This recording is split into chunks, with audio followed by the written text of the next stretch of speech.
పరిశుద్ధుడైన మా పరలోకపు తండ్రి, నీ పరిశుద్ధ నామమునకు వందనములు చెల్లించుకొనుచున్నాము. ఎంతవరకు మీరు మాకు చేసిన ప్రతి మేలు కొరకు నీకు స్తోత్రాలు.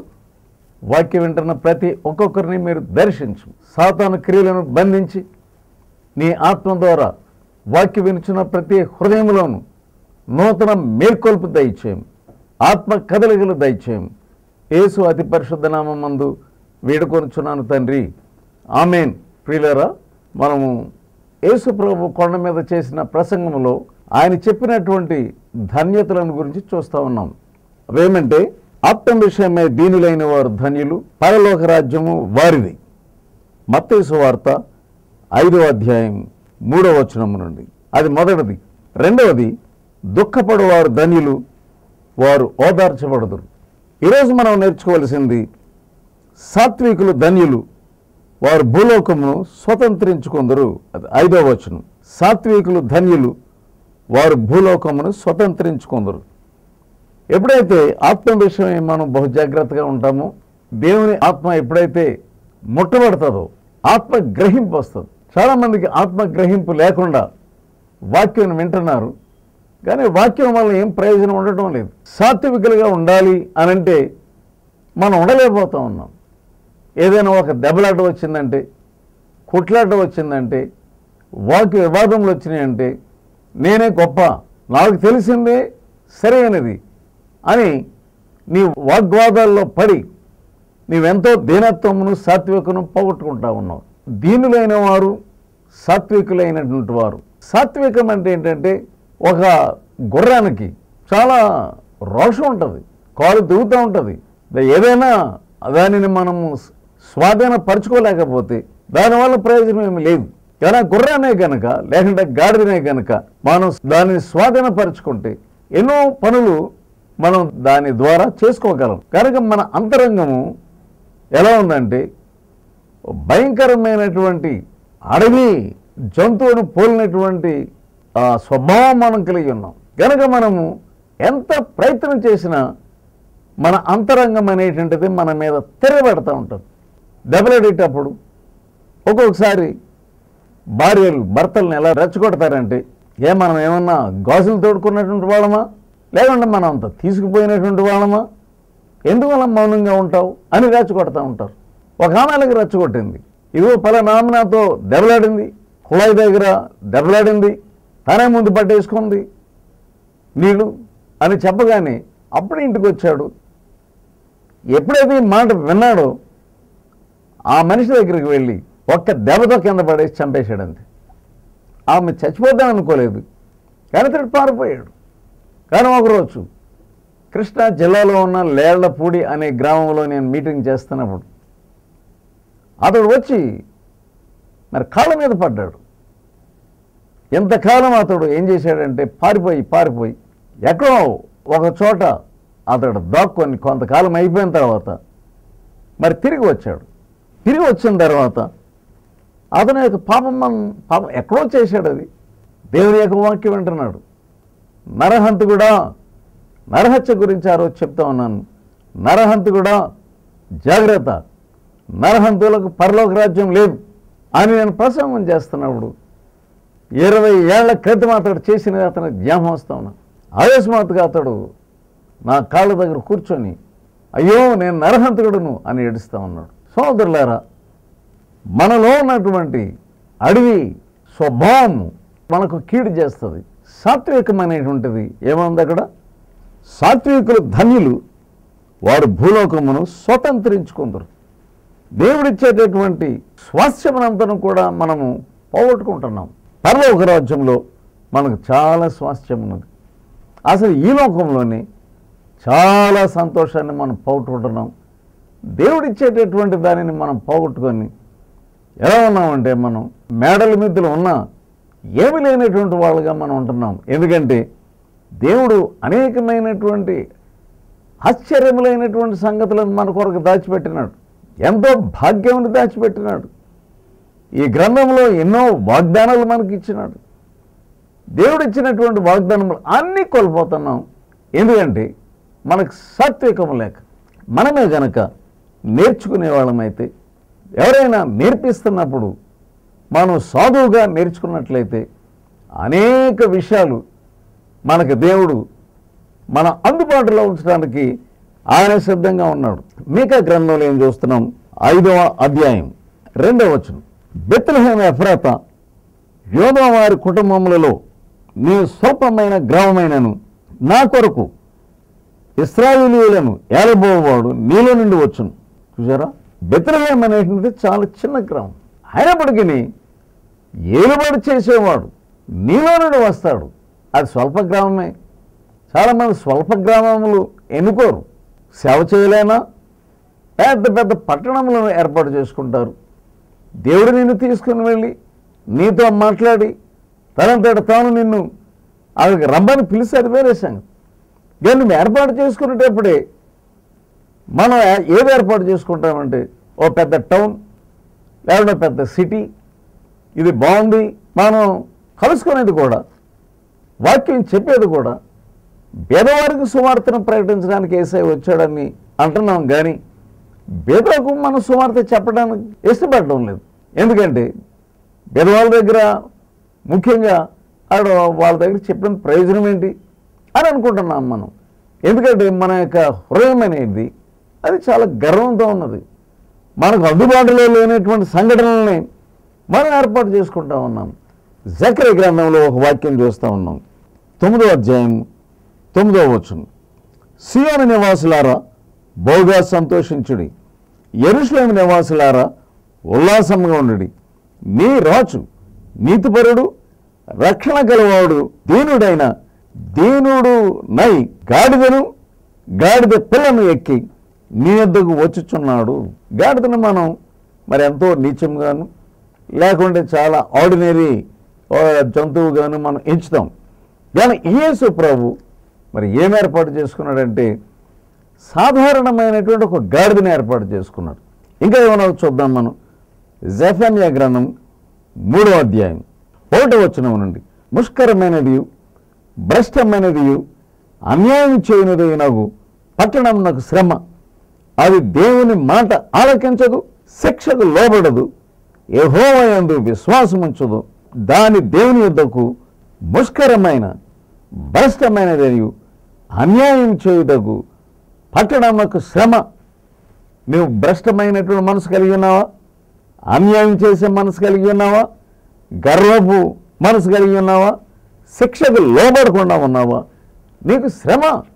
దేవుడు నిన్ను చూస్తూ ఉన్నాడు. చాలామంది యొక్క హృదయములు అహంకారముతోను గర్వముతోను శిక్షకు లోబడకుండా ఉంటా ఉన్నారు. కానీ యేసయ్య చూసినట్లయితే ఆయన దీనుడు, సాత్వికుడు, దీన మనసు గలవాడు. తనకు తానే ఆయన ఏం చెప్పుకుంటున్నాడంటే, నా యొద్దకు రండి, మీకు నేను విశ్రాంతిని కలుగజేస్తాను. నేను సాత్వికుడను, దీన మనసు గలవాడను. నా యొద్ద మీరు నా కాడిని ఎత్తుకొని నేర్చుకోనండి. మనం నేర్చుకునే బుద్ధి ఉంటుంది. నాకు అన్నీ తెలుసు, నేను చిన్నప్పటి నుంచి ఈ బైబిల్ చదువుతున్నటువంటి వాడని, మా నాయన చాలా భక్తిపరుడు అని కుటుంబ గౌరవం నువ్వు చూసుకుంటున్నావే తప్ప నీకు అసలు దీనత్వం లేదు. నాకు అసలు వాక్యంలో ఉన్నటువంటి సత్యములు తెలిసినప్పటికీ దాన్ని వెంబడించేటటువంటి శక్తి లేదు. వీక్నెస్ అంటే సాత్వికం అంటే అదేదో మనం వీక్నెస్ ఏమీ కాదు. వీక్నెస్ అనేది వీక్నెస్ ఏమీ కాదు. నీవు అంతరంగంలో రోషంతో ఉంటావు, దేవుని కొరకు రోషంతో ఉంటావు. బాహ్యమైనటువంటి రోషాన్ని, బాహ్యమైనటువంటి గెలుపును మనుషులు కోరుతున్నారే కానీ అంతరంగంలో బాహ్యముగా ఓటమిని అంగీకరించి అంతరంగంలో జయం కొరకు కనిపెట్టడం లేదు. జయం అంటే ఏంటి? నువ్వు అంతరంగంలో జయం కలిగి ఉండాలి. బాహ్యముగా ఓటమి కలిగిన దానిని పట్టించుకో, దానిని అంగీకరించే స్థితిలో నువ్వు ఉండాలి. నీవు ఓడిపోయినప్పుడు, నీవు తలదించినప్పుడు దానిని నీవు పట్టించుకోలేక కొంతమంది ఏం చేస్తారంటే ఓడిపోయిన వాళ్ళు, దెబ్బతిన్న వాళ్ళు, సిగ్గు కలిగిన వాళ్ళు గవక్కన ఏం చేస్తారంటే ఆత్మహత్య చేసేసుకుంటారు. లేకుంటే కొంతకాలం నేను దూరంగా ఉంటే మంచిదని ఎక్కడికైనా వెళ్ళిపోతారు. నిజమే, నీ యొక్క సిగ్గును నీవు భరించలేక నీవు అంతరంగంలో ఓడిపోయిన దానవు కనుక నేను ఏదైనా చేసుకుంటాను అని అంటున్నావు. కానీ అది ఏం చూపిస్తుందంటే నీలో ఉన్న గర్వమును చూపిస్తూ ఉన్నది. మోషే సాత్వికుడు అని వాక్యం చెప్తూ ఉన్నది. సంఖ్యాకాండంలో 12వ అధ్యాయంలో 3వ వచనం, మోషే భూమి మీద ఉన్న వారందరిలో మిక్కిలి సాత్వికుడు. సాత్వికుడు అంటే చాలా బలహీనుడని కాదు, అంతరంగంలో బలమైనటువంటి వాడు. ఆ మోషే ఫరో ఎదురుగుండా నిలబెడతా ఉన్నాడు. అంత పెద్ద రాజు దగ్గరికి వెళ్ళి దేవుని ప్రజలైనటువంటి ఇశ్రాయేలీలను నీవు వాళ్ళని విడిపించాలంటే వాళ్ళని వదిలిపెట్టు, వాళ్ళు ఆరాధన చేసుకోవడానికి వాళ్ళని వదిలిపెట్టు అని ధైర్యంగా మాట్లాడుతూ ఉన్నాడు. మోషే ఒక కర్రను తీసుకొని వెళ్ళి మరి అంత పెద్ద సముద్రం ఎదుట నిలబెడతా ఉన్నాడు ధైర్యంతో. కానీ బైబిల్ ఏం చెప్తా ఉన్నది? మోషే సాత్వికుడు, భూలోకంలో ఉన్నవాళ్ళు అందరిలో కూడా సాత్వికుడు అని బైబిల్ చెప్తా ఉన్నది. సోదరుడా, సాత్వికం అంటే నీవు ఏదో బలహీనంగా కనపడడం, వంగి కనపడడం అది కాదు. దేవుని కొరకు నువ్వు రోషంగా ఉంటావు, కానీ నీ యొక్క పేరు కొరకు, నీ యొక్క ప్రఖ్యాతి కొరకు, నీ యొక్క మహిమ కొరకు నీవు కనిపెట్టేటువంటి వాడు ఏమి కాదు. దాని కొరకు నువ్వు చూచేటటువంటి వాడు ఏమి కాదు. మత్తయి సువార్త 21వ అధ్యాయం 12వ వచనం, యేసు దేవాలయంలో ప్రవేశించి క్రయ విక్రయములు చేయవారిని అందరినీ వెళ్ళగొట్టి రోగులు మార్చువారి యొక్క బలలను, గువ్వలమ్మవారి పీఠములను పడద్రోసి నా మందిరము ప్రార్థనా మందిరం అనబడను అని వ్రాయబడి ఉన్నది. అయితే మీరు దానిని దొంగల గుహగా చేసేటివారు అని చెప్పాను. చూసారా, ఆయన సాత్వికుడే, దీన మనసు గలవాడే, కానీ తండ్రి యొక్క మహిమ కొరకు, దేవుని మహిమ కొరకు ఆయన మాట్లాడిన మాట ఎంతో ధైర్యంగా ఉన్నదో. చాలామంది దేవుని కొరకు బయట బాహాటంగా మాట్లాడడానికి వాళ్ళకి ధైర్యం సరిపోవడం లేదు. ఫ్రెండ్స్ దగ్గరికి వెళ్ళినప్పుడు అక్కడ దేవుని గురించి మాట్లాడడానికి నీకేమాత్రం రోషం ఉండటం లేదు. భోజన పంక్తిలో నువ్వు కూర్చున్నప్పుడు అన్యునితో, ప్రభువుని ఎరగనటువంటి వానితో నువ్వు కూర్చుంటున్నావు. మరి కూర్చున్నప్పుడు నువ్వు ప్రార్థన చేసుకోవడానికే నీకు గర్వం, వాళ్ళు ఏమనుకుంటారు. చాలామంది ఏంటంటే బాహాటంగా నేను క్రైస్తవుడను అని చెప్పడానికి ఎంతో భయపడుతూ ఉంటారు. చాలామంది ఆఫీసర్లు కనుక వాళ్ళు ఎదురుకుండా మనం ఇవన్నీ చెప్పకూడదు అని అంటారు. మరి నీవు అంతరంగంలో ఎంతో వీక్గా ఉన్నావు, బాహ్యంగా నువ్వు చాలా బలంగా ఉన్నట్టు కనపడుతున్నావు, కానీ నీవు దేవుని ఆత్మ ద్వారా ముట్టబడినటువంటి వాడిగా నువ్వు కనపడడం లేదు. ఎంతకాలం నువ్వు ఎలా ఉంటావు? నువ్వు ఎంతకాలం నేను క్రైస్తవుడను అని నువ్వు చెప్పకుండా ఉంటావు. నువ్వు దేవుని కొరకు నీవు రోషంతో బ్రతకలేకపోతా ఉన్నావు. నువ్వు ఆయన యేసు ప్రభు, ఆయన దీనుడే. ఆయన గొలగత ఎక్కక ముందు, ఆయన సిలువకి ఎక్కక ముందు ఆయన తను తాను అంతరంగాన్ని సిద్ధపరుచుకుంటా ఉన్నాడు. గెత్సెమనే తోటలో తాను ప్రార్థన చేసుకుంటా ఉన్నాడు. మోకాళ్ళలోని రక్త బిందువులు, తన చెమట రక్త బిందువుల వలె నేల మీద కారేంత వరకు కూడా ఆయన ఎంతో వేదనతో ప్రార్థన చేస్తూ ఉన్నాడు. నీ కొరకు, నా కొరకు ఆయన సిలువ బ్రాను మీద వేలాడడానికి ఆయన ఎంతో తను తాను సిద్ధపరచుకుంటా ఉన్నాడు. ఆయన గురించి మనం ఏం చూస్తున్నామంటే ఆయన దోసుని రూపం ధరించుకున్నాడు, మరి లోబడేవాడిగా ఉన్నాడు. మరి ఆ సమయంలో ఎంతో దేవుని సన్నిధిలో విరిగి నలిగిన హృదయంతో తండ్రి చెప్పినటువంటి పనిని, తండ్రి అప్పగించినటువంటి ఆ పనిని అక్కడ ముగించబోతూ ఉన్నాడు. శిష్యులు ఏమంటున్నారంటే, మరి మా దగ్గర కత్తులు ఉన్నాయి, రెడీగానే ఉన్నాం మేము, వాళ్ళని ఏమన్నా నరికేద్దామా అని అంటున్నప్పుడు యేసయ్య ఏమంటున్నాడు చూద్దాం. మత్తయి సువార్త 26వ అధ్యాయం, మత్తయి సువార్త 26వ అధ్యాయం. ఎప్పుడైతే శిష్యులలో ఒకడు కత్తి తీసి ప్రధాన యాజకుని యొక్క దాసుని యొక్క చెవిని నరికాడు, ఏమంటున్నాడంటే నీ కత్తి వరలో పెట్టుకోను. 52వ వచనం, కత్తి పట్టుకున్న వారందరూ కత్తి చేతనే నశించుదురు.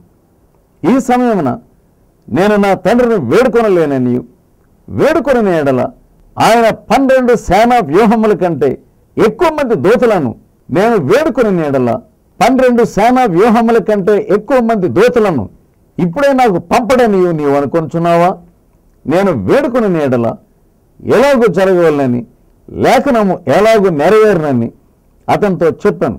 అంటే 12 వ్యూహములంటే ఒక వ్యూహం అంటే 6,000 యోధులు. 6,000 యోధులు ఒక వ్యూహం అయితే 12 వ్యూహములంటే 72,000 సైన్యం యోధులు రాగలరంటది యేసయ్య వేడుకుంటే. కానీ యేసయ్య ఇంత బలం కలిగినటువంటి రక్షకుడయ్యండి కూడా ఆయన తను తాను తగ్గించుకుంటా ఉన్నాడు. ఏమీ ఆ శక్తి లేనటువంటి వాని వలె దేవుని యొక్క కార్యము నెరవేర్చడానికి ఆయన ఎంతో శక్తిహీనుడిగా తయారవడం మనం చూస్తూ ఉన్నాం. ఒకసారి నేనెంతో చాలా దుఃఖంలో ఉన్నాను. నేను త్రోసివేయబడినటువంటి వానిగా ఉన్నాను. మనుషులు నన్ను అర్థం చేసుకోలేనటువంటి పరిస్థితుల్లో నేను వెళ్ళాను. ఎంతోముందు నేను పనిచేస్తున్నటువంటి ఒక ఆర్గనైజేషన్లో మరి అధికారులు నన్ను అర్థం చేసుకోలేక ఒక పరిస్థితిలో నన్ను ఇరుకోబెట్టేశాను. అప్పుడు నేను దుఃఖంతో నేను ప్రార్థన చేసుకున్నప్పుడు దేవుడు, ప్రభువా ఏమిటి సంగతి? ఎంతోమందికి నేను సహాయం చేసినటువంటి వాడును, అనేక మందిని రక్షణలోకి నడిపించినటువంటి వాడును, నీ కొరకు ఎంతో శ్రమ పడినటువంటి వాడును, నా ఉద్యోగాన్ని వదిలేసి మరి నీ సేవలోకి వచ్చినటువంటి వాడును, ఇప్పుడు నేను ఇరుక్కున్నటువంటి పరిస్థితి ఏమిటి అని నేను ప్రార్థన చేసినప్పుడు దేవుడు నాకు ఒక వాక్యం చూపించాడు. యోహాను సువార్త 18వ అధ్యాయం 12వ వచనం. అంతటి సైనికులను సహస్రాధిపతియు యూదుల బంట్రోతులను యేసును పట్టుకొని వీరందరూ కలిసి యేసును బంధించారట. యేసు శక్తి కలిగినటువంటి వాడు, కానీ ఆయన బంధించినప్పుడు ఏమీ మాట్లాడలేనటువంటి పరిస్థితిలో ఉంటున్నాడు. అది నాకు చూపించినప్పుడు నేను దానికి లోబడ్డానంతే. నా పరిస్థితులలో నేను ఏం చేయగలను తెలుసా అనేటటువంటి రోషం నాకు వచ్చినప్పటికీ దాని అంతటిని తగ్గించుకునేటటువంటి అంతరంగ శక్తిని దేవుడు నాకు ఇచ్చాడు. నేను ఈ యొక్క శ్రమకు లోబడాలి అంతే. నన్ను లేవనెత్తాలంటే దేవుడు లేవనెత్తుతాడు. కానీ నా యొక్క శ్రమ వలన, నా యొక్క ఎఫర్ట్ వలన నేనేమి పైకి రాకూడదు. దేవుడు తన యొక్క చిత్త ప్రకారం నన్ను పైకి తీసుకుని వస్తాడు. అయినా నేను పైకి రావాలనే మనసు ఎందుకు ఉండాలి? దాన్ని ఏ స్థితిలో ఉంచితే ఆ స్థితిలోనే నేను నెట్టివేయబడిన తర్వాత నేను ఏమాత్రం కూడా నేను ఏమి నిస్సహాయకుడనైన తర్వాత దేవుడు నన్ను పైకి లేవనెత్తాడు. ఆ సమయంలో ఎంతవరకు ఓర్చుకోవాలో ఆ యొక్క అంతరంగ శక్తిని దేవుడు నాకు ఇచ్చాడు. సహోదరుడా, యేసయ్య గురించి మనం చూసినట్లయితే ఆయనకి ఎంతో శక్తి ఉంది. యెషయా గ్రంథం 53వ అధ్యాయంలో 7వ వచనం. అతడు దౌర్జన్యమునందను బాధింపబడినను అతడు నోరు తెరవలేదు. వదకు తేబడు గొర్రె పిల్లయు బొచ్చు కత్తిరించుమనేతడు గొర్రెయు మౌనంగా ఉండినట్లు అతడు నోరు తెరవలేదు. అన్యాయపు తీర్పు నందిన వాడై అతడు కొనిపోబడను. అన్యాయపు తీర్పు పొందినవాడై అతడు కొనిపోబడను. అతడు నా జనుల అతిక్రమమును బట్టి మొత్తబడును కదా. ఎంతమంది భార్య భర్తలకు దెబ్బలాట వచ్చినప్పుడు అసలు ఏమాత్రం కూడా తగ్గించుకోలేరు, ఆ నోరుని ఆపలేరు. నేనా అని నువ్వు నోరు మూసుకోవాలంటే నీవు నోరుమి అని వారు దెబ్బలాడుకుంటూ నోరు మూసుకునేటటువంటి శక్తి లేనటువంటి వారుగా ఉంటున్నారు. ఎంతోమందికి నోటికి కళ్ళెము లేకుండా ఉంటున్నారు. యాకోబు రాసిన పత్రికలు ఏం చూస్తున్నామంటే నోటికి కళ్ళెం పెట్టుకోకుండా నువ్వు భక్తి గల దానవు, భక్తి గలవాడు అని అనుకున్నట్లయితే నీ భక్తి వ్యర్థమే. నేనెంతో మంచిదానని నిరూపించుకోవడానికి ఎందుకు నువ్వు నోరు తెరుస్తూ ఉంటావు? ఏమాత్రం కూడా నీ కళ్ళెం లేదు. ఓ కళ్ళెం ఒకటి సంపాదించుకొని నీకు దెబ్బలాడ వచ్చినప్పుడు కళ్ళు వేసి బిగించుకో అంతే. ఎంతకాలం దెబ్బలాడుతూ ఉంటాను? నీ నోటిని అదుపుదల చేసుకునేటువంటి శక్తి నీకు లేదు. హెబ్రీయులకు రాసిన పత్రికలో యేసు ప్రభువు గురించి మనం ఏం చూస్తున్నాం? హెబ్రీయులకు రాసిన పత్రిక 5వ అధ్యాయం 7వ వచనం. శరీరధారి అయిన దినములలో మహారోదనముతోను కన్నీళ్లతోను తను మరణం నుండి రక్షింపగలవానికి ప్రార్థనలను యాచనలను సమర్పించి భయభక్తులు కలిగి ఉన్నందున ఆయన అంగీకరింపబడింది. ఆయన కుమారుడయ్యుండి తాను పొందిన శ్రమ వలన విధేయతను నేర్చుకున్నాను.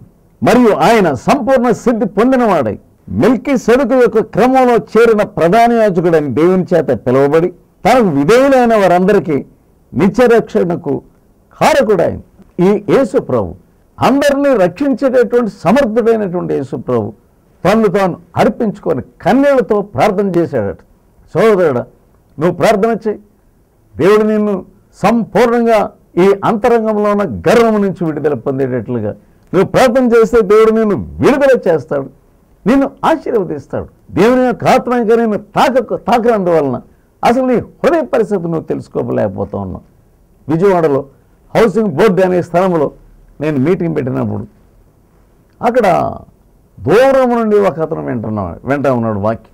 మీటింగ్ అయిపోయిన తర్వాత నా దగ్గరకు వచ్చి కూర్చొని అతడు ఏడుస్తున్నాడు. అతడు భయంకరమైనటువంటి రౌడీ, ఎప్పుడు కత్తి అతని చేతిలో ఉంటుంది.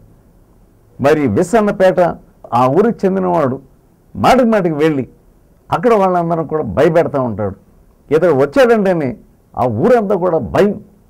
కానీ ఇతడు ఏమంటున్నాడంటే, అయ్యో వాక్యం విన్న తర్వాత నేను దౌర్భాగ్యుడును, నేను నరహంతకుడును, నేను మరి దేవుని సన్నిధిలో ఎంతో పనికి మాలిన వాడునని ఏడుస్తూ ఉన్నాడు. ప్రార్థన చేయించుకున్నాడు, వెళ్ళాడు. ఆ ఊరు వెళ్ళగానే వాళ్ళందరూ భయపడతా ఉన్నారు. అతనికి ఒకడు టార్గెట్ ఉన్నాడంట, వాడిని ఏదో ఒక రోజుని చంపేద్దాం అనుకుంటున్నాడు. కానీ వాడి దగ్గరికి ఈయన వెళ్తూ ఉన్నాడు. వెళ్ళి అతడు భయపడతా ఉన్నాడు. వెళ్ళగానే అతను కాళ్ళ మీద పడ్డాడట. అతను చాలా విస్తుపోయాడు. అతడు చాలా ఆశ్చర్యపడి నన్ను చంపేస్తాడేమో అని భయపడుతున్నటువంటి వాడు ఇతడు అతన్ని క్షమాపణ అడిగాడు. నేను యేసు ప్రభు మాటలు విన్నాను, నా హృదయం అంతా మారిపోయినది. ఆ తర్వాత దేవుడు అతనిని బలంగా అక్కడున్న లోకల్ చర్చ్, ఇక్కడ ఉన్నటువంటి గూండాగిరి అంతా మానివేసి ఆ ఊరు వెళ్ళి ఒక చర్చిలో అతను మెంబర్గా జాయిన్ అయ్యి అక్కడున్న పాస్టర్కి రైట్ హ్యాండ్గా తయారయ్యాడు.